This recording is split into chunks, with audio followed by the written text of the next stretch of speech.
Hello मेरे दोस्तों, स्वागत है आप सभी का आपके अपने YouTube channel SS study material पर। दोस्तों हम लोग देख रहे हैं सेमेस्टर 4 हिस्ट्री मेजर 7 का एक बहुत ही इंपॉर्टेंट क्वेश्चन जो है भारतीय राष्ट्रीय कांग्रेस के पूर्व के राजनीतिक संस्थाओं का वर्णन करें। ठीक है, भारतीय राष्ट्रीय कांग्रेस के पूर्व मतलब जो भारतीय राष्ट्रीय कांग्रेस जो 1885 में जिसकी स्थापना हुई थी उससे पहले जो राजनीतिक संस्था थे कैसे उस तरह से काम करते थे या फिर कौन कौन संस्था थी उसके बारे में हम लोग को बताना है। ठीक है, क्वेश्चन को एक बार और फिर से पढ़ लेते हैं। लिखा है कि भारतीय राष्ट्रीय कांग्रेस के पूर्व के राजनीतिक संस्थाओं का वर्णन करें। भारतीय राष्ट्रीय कांग्रेस के पहले जो राजनीतिक संस्था था उसके बारे में हम लोग को बताना है। तो कई सारे राजनीतिक संस्था थे, जैसे कि आपका हो गया लैंड होल्डर सोसाइटी जो 1838 में इसकी स्थापना हुई थी, कहाँ पर? कलकत्ता में। उसी तरह से बंगाल ब्रिटिश इंडियन सोसाइटी जिसकी स्थापना 1843 में हुआ था, कहाँ पर? कलकत्ता में।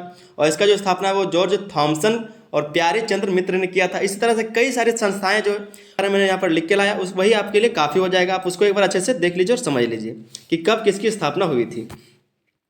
आंसर में लिखना है कि भारतीय राष्ट्रीय कांग्रेस के गठन से पहले भारत के कई राजनीतिक संस्थाओं की स्थापना हुई जिन्होंने भारतीय समाज में राजनीतिक जागरूकता और राष्ट्रवाद की भावना पैदा की। बोला जा रहा है कि जो भारतीय राष्ट्रीय कांग्रेस है इसके गठन से पहले भारत में कई राजनीतिक संस्था की स्थापना हुई थी। ठीक है, जिन्होंने भारतीय समाज में राजनीतिक जागरूकता और राष्ट्रवाद की भावना पैदा की। इन संस्थाओं ने ब्रिटिश शासन के खिलाफ जनता की आवाज़ को संगठित रूप दिया और भारतीय राष्ट्रीय आंदोलन की नींव रखी। इन संस्थाओं का विस्तृत वर्णन इस प्रकार है। उससे पहले जो भारतीय राष्ट्रीय कांग्रेस उससे पहले कई सारी संस्थाएं थी जिन्होंने क्या किया, तो जो भारतीय लोग थे उनकी आवाज़ को क्या किया, संगठित करके एक रूप दिया, जिससे क्या हुआ, भारतीय राष्ट्रीय आंदोलन का वो नींव रखा गया कि यहाँ से आंदोलन शुरुआत किया गया। क्योंकि जब भारतीय राष्ट्रीय कांग्रेस का स्थापना हुआ उसके बाद ये मजबूत हुआ, लेकिन उससे पहले टुकड़े टुकड़े में कई तरह के संस्था थे जो बहुत ज़्यादा नामी नहीं थे, लेकिन उस समय के अंतराल में मतलब उस समय के दौर पर वो बहुत नामी थे। आज की तरह जो कांग्रेस था मतलब 1885 में जब कांग्रेस का गठन हुआ था उस समय ये बहुत प्रचलित हुआ था, सभी जगह के लोग यहाँ पर आए थे, सभी के पूरे भारत देश के लोग यहाँ पर एकजुट होते थे और अधिवेशन हुआ करता था। लेकिन उस समय जब कांग्रेस से पहले जब संस्थाएँ थी वो उस तरह से नहीं होती थी। वहाँ के लोग क्षेत्रीय लोग या फिर चुने चुने लोग वहाँ पर जाते थे और उनकी संस्थाओं को संचालित करते थे या फिर नेतृत्व करते थे। तो उन्हीं को हम लोग यहाँ पर देखेंगे क्या क्या संस्थाएं थी और कौन कौन सी संस्थाएं थी। सबसे पहला जो है आपका वो है Calcutta land holder society. Calcutta land holder society जिसकी स्थापना 1838 में हुई थी, कहाँ पर? कलकत्ता में। ठीक है, कलकत्ता में 1838 में लैंड होल्डर्स सोसाइटी का स्थापना हुआ था, कलकत्ता लैंड होल्डर सोसाइटी का। इसमें क्या हुआ था, तो भारत की पहली राजनीतिक संस्था माने जाने वाली इस सोसाइटी की स्थापना बंगाल के जमींदारों संपन्न वर्ग द्वारिकानाथ टैगोर, प्रसन्न कुमार ठाकुर, राधाकांत देव ने की। मतलब ये जो है भारत की पहली राजनीतिक संस्था मानी जाती है। कलकत्ता लैंड होल्डर सोसाइटी जो है भारत की पहली राजनीतिक संस्था मानी जाती है और इसका जो स्थापना है वो 1838 में हुआ था कलकत्ता में ही। और इसका जो स्थापना वो किसके द्वारा हुआ था, तो जो जमींदार लोग थे उनके द्वारा, ये बंगाल के जो जमींदार लोग थे उनके द्वारा ये संपन्न हुआ था। उनमें से कुछ नाम जो है द्वारकानाथ टैगोर, प्रसन्न कुमार ठाकुर, राधाकांत देव, इन्होंने इस संस्था की स्थापना की थी। इसका मुख्य उद्देश्य जमींदारों के अधिकारों और उनकी संपत्तियों की रक्षा करना था। इस संस्था का जो उद्देश्य था वो जमींदारों के जो संपत्ति थे उसकी रक्षा करना था, उनका देखभाल करना था। यह संस्था ब्रिटिश सरकार के समक्ष जमींदारों की समस्याओं को प्रस्तुत करती थी। हालांकि यह संस्था आम जनता की समस्याओं से नहीं जुड़ी थी, लेकिन इसने भारत में संगठित राजनीतिक प्रयासों की शुरुआत की। बोला जा रहा है कि ये जो संस्था था कलकत्ता लैंड होल्डर सोसाइटी, ये सिर्फ जमींदारों से रिलेटेड बातों को देखता था या फिर ब्रिटिश सरकार के पास मुद्दों को ले जाता था। आम लोगों के लिए जो संस्था थी वो काम नहीं करती थी। फिर भी जो है इसने भारत की संगठित राजनीतिक प्रयासों को शुरुआत किया गया, इसमें बताया गया, शुरू किया गया कि यहाँ पर जो संगठन है उसको बनाने से ही ब्रिटिश सरकार के खिलाफ कोई काम किया जा सकता है। दूसरा जो पॉइंट है वो Bengal British Indian society. Bengal British Indian society जो 1843 में इसकी स्थापना हुई थी, कहाँ पर? कलकत्ता में ही। क्या लिखा है कि इसकी स्थापना जॉर्ज थॉमसन और प्यारे चंद्र मित्र ने की थी। इसका जो उद्देश्य वो अंग्रेजों के अधीन भारत के लोगों की वास्तविक दशा के बारे में जानकारी प्राप्त करना तथा उसका विस्तार करना, लोगों में राष्ट्रवादी भावना जगाना एवं राजनीतिक शिक्षा को प्रोत्साहित करना था। और इस जो संस्था है बंगाल ब्रिटिश इंडियन सोसाइटी, इसका उद्देश्य क्या था, तो अंग्रेजों के अधीन जो भी भारतीय लोग हैं उनकी जो वास्तविक दशा है उसके बारे में बताना, उनके बारे में जानकारी प्राप्त करना और उसका विस्तार करना, मतलब लोगों को बताना, लोगों में राष्ट्रवादी भावना जगाना, लोगों को राष्ट्रवाद के प्रति जागरूक करना। ठीक है, और राजनीतिक शिक्षा के लिए प्रोत्साहित करना, ये इस संस्था का काम था, उद्देश्य था। आगे तीसरा जो पॉइंट है उसको देख लेते हैं। लिखा है कि ब्रिटिश इंडियन सोसाइटी 1851 में इसका स्थापना हुआ था। ब्रिटिश इंडियन सोसाइटी, ठीक है, ब्रिटिश इंडियन एसोसिएशन है, ब्रिटिश इंडियन एसोसिएशन, जिसका स्थापना 1851 में हुआ था, कहाँ पर, कलकत्ता में ही। और इसकी जो स्थापना है, समझ लेते हैं एक बार क्या लिखा है कि इस संस्था की स्थापना बंगाल के प्रमुख जमींदारों और शिक्षित वर्ग ने की थी। वहाँ पर जो बंगाल के लोग, जो शिक्षित वर्ग थे, उन्होंने इसकी स्थापना किया था। और इसकी स्थापना की अगर बात किया जाए तो राजेंद्र लाल मित्र, हरिश्चंद्र मुखर्जी, इन लोगों ने मिलकर के इसका स्थापना किया था। इसका मुख्य उद्देश्य ब्रिटिश शासन के तहत प्रशासनिक सुधारों की मांग करना और भारतीयों के हितों की रक्षा करना था। यह संस्था सरकार के प्रति अपनी वफादारी बनाए रखते हुए भी भारतीयों के अधिकारों की वकालत करती थी। क्या बोल रहा है कि यह जो संस्था है वो सरकार के प्रति अपनी वफादारी बनाए रखते हुए, मतलब जो ब्रिटिश सरकार था उसके तरफ से भी वफादार था और भारतीय अधिकारों की भी वकालत करती थी कि इनको क्या अधिकार मिलना चाहिए, फिर जो भारतीय लोग उनको की अधिकार क्या मिलना चाहिए। इसने कई महत्वपूर्ण मुद्दों जैसे कि कर प्रणाली और न्याय व्यवस्था पर ब्रिटिश सरकार को सुझाव दिए। ये सुझाव देने का भी काम करता था। जो ब्रिटिश इंडियन एसोसिएशन है वो ब्रिटिश सरकार को सुझाव देने का भी काम करता था कि जो भारत है वहाँ पर किस तरह का शासन होना चाहिए, फिर किस तरह के नियम यहाँ पर होने चाहिए, ठीक है। आगे देखते हैं चौथा पॉइंट क्या लिखा हुआ है। चौथा लिखा हुआ है ईस्ट इंडिया एसोसिएशन, जो 1866 में इसकी स्थापना हुई थी। ईस्ट इंडिया एसोसिएशन, ठीक है, लंदन में। कब कहाँ हुआ था, तो लंदन में 1866 में ईस्ट इंडिया एसोसिएशन। इसकी जो स्थापना है वो दादा भाई नौरोजी द्वारा लंदन में स्थापित। इस संस्था का उद्देश्य ब्रिटिश सरकार और जनता को भारत में होने वाले अन्याय और शोषण के बारे में जागरूक करना था। क्या बोला जा रहा है कि दादा भाई नौरोजी द्वारा लंदन में यह स्थापित किया गया था संस्था। इसका जो उद्देश्य था वो ब्रिटिश सरकार और जनता को भारत में होने वाले अन्याय और शोषण के बारे में जागरूक करना था। जो लंदन में सरकार थी और जो वहाँ पर लोग रहते थे उनको भारत के लोगों के साथ जो अन्याय हो रहा है या फिर उनका जो शोषण हो रहा है उनके बारे में वहाँ पर जागरूक कराना था। यह संस्था भारतीयों और अंग्रेजों के बीच संवाद का माध्यम बनी। दादा भाई नौरोजी ने इसके माध्यम से भारत की समस्याओं को अंतर्राष्ट्रीय मंच पर उठाने का प्रयास किया था। और जो दादा भाई नौरोजी है उन्होंने जो इस संस्था के माध्यम से क्या किया, तो भारत की जो समस्याएं हैं उनको अंतर्राष्ट्रीय स्तर पर ले जाने का प्रयास किया था। पांचवा जो संस्था है वो है पुणे सार्वजनिक सभा, ठीक है। पुणे सार्वजनिक सभा 1870 में इसकी स्थापना हुई थी। पुणे सार्वजनिक सभा का पूना में ही स्थापना हुआ था 1870 में। लिखा है कि महाराष्ट्र में महादेव गोविंद रानाडे और जीवी जोशी ने इस संस्था की स्थापना की।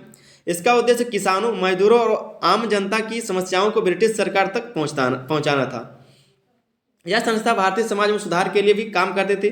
सरकार एवं जनता के मध्य सेतु का कार्य करता था। ये जो संस्था है वो सरकार और जनता के बीच सेतु का काम करता था। जो सरकार से जो आदेश आते थे वो जनता तक पहुंचाने का काम, या फिर जो जनता का मांग होता था सरकार से उनको सरकार तक पहुंचाने का काम, मतलब ये सेतु का काम करता था। क्या लिखा है कि महाराष्ट्र महादेव गोविंद रानाडे और जीवी जोशी ने इस संस्था की स्थापना किया था। कहाँ पर, पुणे में 1870 में।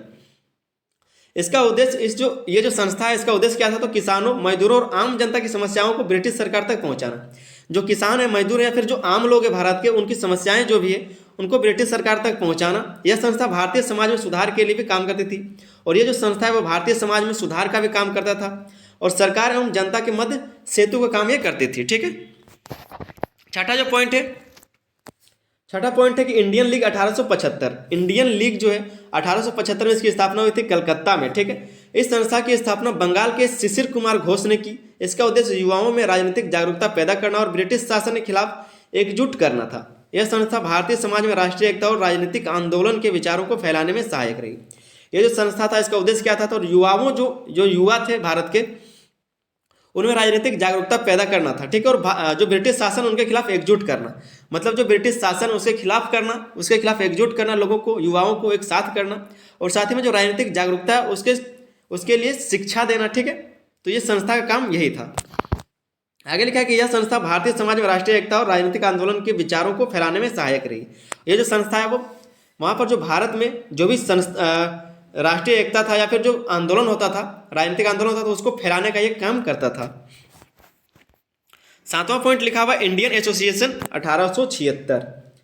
दूसरा जो संस्था है, सातवां जो संस्था है वो इंडियन एसोसिएशन 1876। इंडियन एसोसिएशन 1876 ये भी कलकत्ता में ही स्थापित हुआ था। स्थापना इसकी 1876 में हुई थी। सुरेंद्र नाथ बनर्जी और आनंद मोहन बोस ने इस संस्था की स्थापना की। यह संस्था सबसे प्रभावी और संगठित राजनीतिक संगठन थी। इसने भारतीयों को उनके अधिकारों के प्रति जागरूक किया और ब्रिटिश शासन के खिलाफ व्यापक आंदोलन शुरू किया। यह संस्था भारतीय राष्ट्रीय कांग्रेस के गठन में भी सहायक बनी। ये जो संस्था थी इंडियन एसोसिएशन, जो 1876 में कलकत्ता में इसकी स्थापना हुई थी। इस संस्था का जो उद्देश्य था वो क्या था, तो जो भारतीय लोग हैं या फिर जो उनका अधिकार, उनके लिए उनको जागरूक कराना, साथ में ब्रिटिश शासन के खिलाफ व्यापक आंदोलन को शुरू करना, ये इस संस्था का उद्देश्य था, काम था। ठीक है, यह संस्था भारतीय राष्ट्रीय कांग्रेस के गठन में भी सहायक बनी थी। यही संस्था जो है भारतीय राष्ट्रीय कांग्रेस के बनने में भी सहायक रही थी। 8वां जो पॉइंट है उसको देख लेते हैं एक बार। 8वां पॉइंट में लिखा हुआ मद्रास जनसभा मद्रास महाजन सभा। ठीक है, मद्रास महाजन सभा 1884 में इसकी स्थापना हुई थी। मद्रास महाजन सभा 1884 में इसकी स्थापना मद्रास में ही की गई थी। ठीक है, इसलिए इसका नाम से अब बहुत सारा पता चल जाता है कि कहाँ पर इसकी स्थापना हुई होगी। क्या लिखा कि मद्रास नेटिव एसोसिएशन दक्षिण भारत की पहली राजनीतिक संस्था थी। इसका मुख्य उद्देश्य दक्षिण भारतीयों के अधिकारों और उनकी समस्याओं को ब्रिटिश सरकार के समक्ष रखना था। ये जो मद्रास महाजन सभा था, इसका उद्देश्य क्या था, तो जो दक्षिण भारतीय लोग थे उनके अधिकारों या फिर समस्याओं को ब्रिटिश सरकार के समक्ष रखना था, इसका उद्देश्य। यह संस्था दक्षिण भारत में राजनीतिक जागरूकता फैलाने का पहला प्रयास था। और ये जो संस्था है वो दक्षिण भारत में राजनीतिक जागरूकता फैलाने का पहला प्रयास किया गया था इसी संस्था के द्वारा, जो मद्रास महाजन सभा था। ठीक है, हालांकि बाद में यह संस्था ज़्यादा प्रभावी नहीं रहा, और जैसा जैसा समय बीतता गया ये जो संस्था है वो ज़्यादा प्रभावी नहीं रहा, इसका प्रभाव जो कम होता गया धीरे धीरे। 9वां जो पॉइंट लिखा हुआ है वो है Bombay presidency association. Bombay presidency association 1885 में कहाँ हुआ था, तो मुंबई में ही हुआ था, बम्बई में ही। तो बॉम्बे एसोसिएशन की स्थापना बॉम्बे के प्रमुख शिक्षित और संपन्न भारतीयों ने की थी। ये जो है बॉम्बे एसोसिएशन की जो स्थापना है वो बॉम्बे में ही हुआ था और प्रमुख शिक्षित और संपन्न भारतीयों ने की थी। मोटा मोटी अगर इसका बात करें तो सरकारी पद पर जो भारतीयों की नियुक्ति थी या फिर जो भारत में सिविल सेवा परीक्षा का जो आयोजित कराना इस संस्था का मुख्य उद्देश्य था। ठीक है, समझ लेते हैं क्या लिखा है। इस संस्था ने स्थानीय प्रशासनिक और सामाजिक मुद्दों को उठाया और ब्रिटिश शासन से सुधारों की मांग की। यह संस्था पश्चिमी भारत में राजनीतिक जागरूकता फैलाने में महत्वपूर्ण भूमिका निभाई। इसके सदस्यों में वकील, व्यापारी और शिक्षावादी शामिल थे। कई तरह के वकील, व्यापारी या फिर शिक्षावादी जो थे ये इन संस्था में शामिल थे। और इसका अगर मोटा मोटी बात करें उद्देश्य का, इसका उद्देश्य क्या था इस संस्था का, बम्बई प्रेसिडेंसी एसोसिएशन का, सरकारी पद हो या फिर जो भारतीय नियुक्ति है या फिर भारत में जो सिविल सेवा परीक्षा का जो आयोजन है होना, उनका देख रेख है, उनके बारे में बात करना किसका काम था, तो बम्बई प्रेसिडेंसी एसोसिएशन का ही काम था, इसका उद्देश्य था। उसके बाद इसके महत्व को देख लेते हैं, क्योंकि जो भारतीय राष्ट्रीय कांग्रेस है उससे पहले भी संस्थाएं थी, उसी संस्थाओं के बारे में अभी हमने जाना और इन सब संस्थाओं का क्या महत्व था उसके बारे में जान लेते हैं। तो इन सभी संस्थाओं ने भारत में राजनीतिक जागरूकता की शुरुआत की और जनता को ब्रिटिश शासन के अन्याय और शोषण के खिलाफ खड़ा होने के लिए प्रेरित किया। क्या वो तो जो जनता है जो भारतीय लोग हैं उनको ब्रिटिश सरकार के खिलाफ खड़ा होने के लिए प्रेरित किया गया कि उनका शोषण किया जा रहा है। तो ये सब संस्थाएं भाग ली थी। उन्होंने भारतीय समाज को संगठित किया और राष्ट्रीय एकता की भावना को मजबूत किया। क्या किया, तो जो भारतीय समाज है उसको संगठित किया और राष्ट्रीय एकता की भावना को मजबूत किया, जो भारतीय राष्ट्रीय कांग्रेस की स्थापना और स्वतंत्रता आंदोलन के लिए एक मजबूत नींव साबित हुई।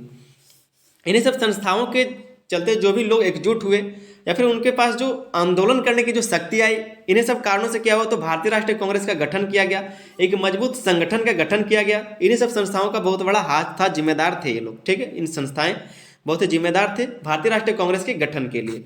उम्मीद करते हैं कि बहुत अच्छे से आपको समझ में आ गया होगा। चैनल पर नए तो चैनल को सब्सक्राइब जरूर कर ले, साथ ही अपने दोस्तों तक भी इस वीडियो को शेयर कर दीजिए। चलिए मिलते हैं अगले क्वेश्चन के साथ अगले वीडियो में, तब तक के लिए धन्यवाद। जय हिंद।